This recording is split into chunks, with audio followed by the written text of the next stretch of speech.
रामायण से लिया धर्मपाल भैया कि वचन देखे गंगा जी का। आप लोग सुना होगा कि राजा शांतनु जिस समय माता गंगा से विवाह किया तो गंगा जी उस समय वचनबद्ध करवा लिया राजा शांतनु को।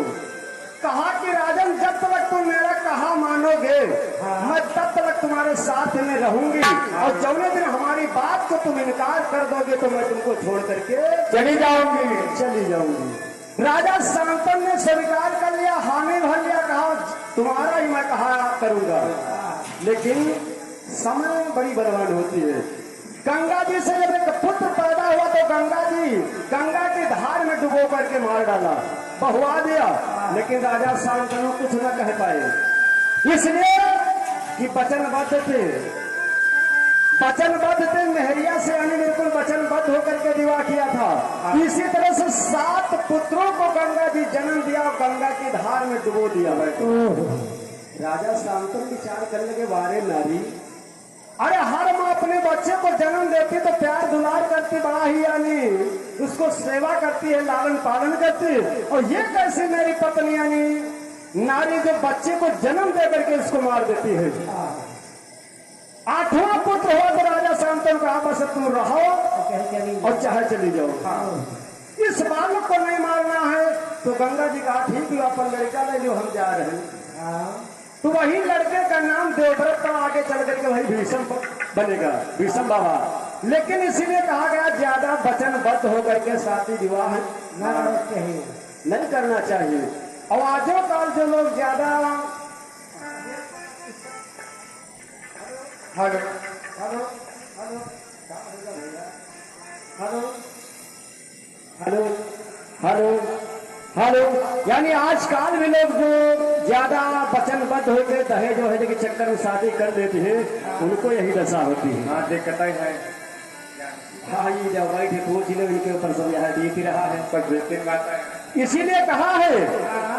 और हमारे घर मालिक हमारे मनसाराम भैया खलीफा साहब हैं, और हमारे यानी गुरु जी के भी शिष्य हैं मास्टर लाल जी के, और तो हमारे गुरु भैया और बड़े भैया भी हैं जिनके द्वारा भाई हम लोगों के लिए 101 रुपए का उपहार है, आशीर्वाद की कामना है बोले सच्चे दरबार की। इसमें कवि ने लिखा है आय हाय कि बचन भर आए गंगा शादी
गंगा जी का भय नाकाम और मेहरिया के हाथ द्वारे जोड़ी के गुलाम। और देखिए कभी ने दिखाया कटा हुआ पीस के माध्यम से। और हमारे मिश्री लाल यादव भैया जो टेरी के निवासी हैं, भैया जी के द्वारा 50 रुपए को उपहार बोले सच्चे दरबार की जय, आज के आनंद की। और आजो काल बहुत लोग हैं और दूसरे के हमारे मंडल है जो यानी एक कथा हम लोग महाभारत में और सुना होगा कि जब महाभारत का युद्ध होना था तो कहीं हार जीत की गए हुई, कहीं कोई मेहरा मर्द कुरुक्षेत्र में गाड़ा जाए। हाँ तो काय लेके गए रहे गाड़ी ना जिंदा, तो हमारे में है गले हैं वह दिन के बिल्कुल मेहरिया के गुलाम। तो आइए कहना है हाय हाय हाय ससुर सराफ अपने दामाद को दी, ससुर सराफ अपने दामाद को दिया, अपने दामाद को दिया।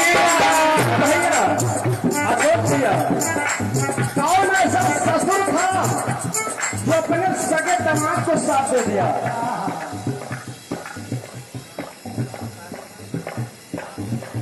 और हमारे ध्यान सिंह भैया जो फजली केरवा के निवासी हैं, भैया के द्वारा 101 रुपए को महाराज सबसे दरबार की ससुर, वो कौन ससुर था जो अपने सगे दामाद को साथ दिया? वो ससुर थे शुक्राचार्य। धीरे धीरे ससुर थे शुक्राचार्य, अपने सगे दामाद राजा यात्री को साथ दे दिया कि जाओ तुम बूढ़े हो जाओ। ससुर सराफ अपने दामाद को दिया, ससुर सराफ अपने दामाद को दिया,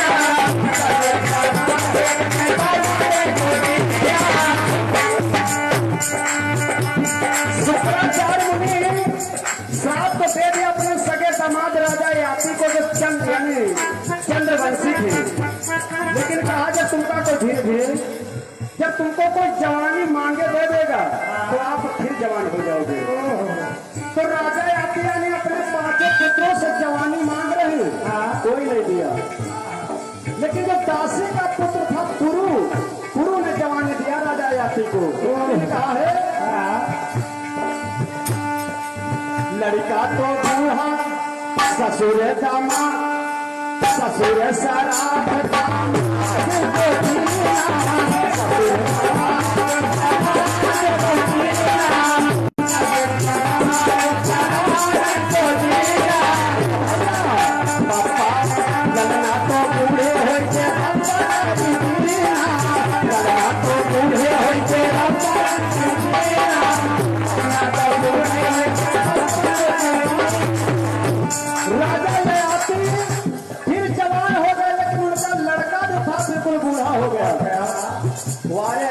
ससुर रहे संसार में जो अपने सगे दामाद को साथ दे दिया। आजो काल कुछ हो ये कहीं नहीं था। लेकिन कहा है लगना तो बूढ़े, लगना तो बूढ़े हो पापा जवान हो मेहरिया के हाथ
रामदेव चाचा जो आप नगरौरा के निवासी हैं, 100 रुपए का पुरस्कार है। बोल सच्चे दरबार की जय। और हमारे श्री भुइयादीन भैया जी, हमारे भुइयादीन भैया जी जो होलिया मऊ के निवासी हैं, भैया जी के द्वारा 101 रुपए को उपहार। बोल सच्चे दरबार की जय।